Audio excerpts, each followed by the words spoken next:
অৰুণোদয় অসমৰ ষ্টুডিঅ'ত মই মমি লৈ আহিছোঁ সবিশেষ বাতৰি চাই থাকক অৰুণোদয় অসম।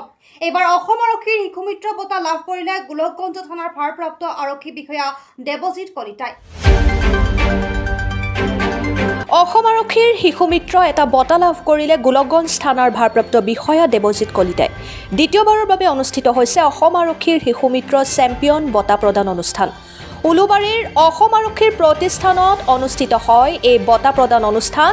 শিশু সম্পৰ্কীয় গোচৰত সফলতা লাভৰ ক্ষেত্ৰত স্বীকৃতি আৰু প্ৰচাৰৰ বাবে প্ৰদান কৰা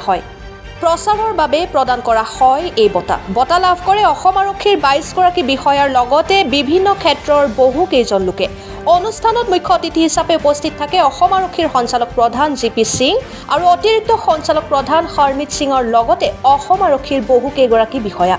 প্ৰায় 400 শিশু সম্পৰ্কীয় গোচৰ তদন্তৰ পিছত বিশেষ জুৰিলৈ পঠোৱা হৈছিল।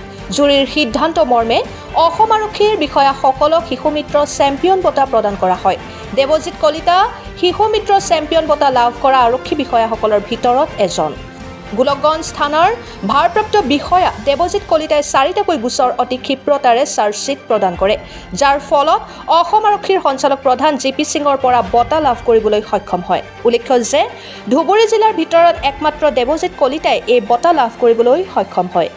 গোলকগঞ্জৰ পৰা আব্দুল মতেলেপৰ ৰিপৰ্ট অৰুণোদয় আছাম।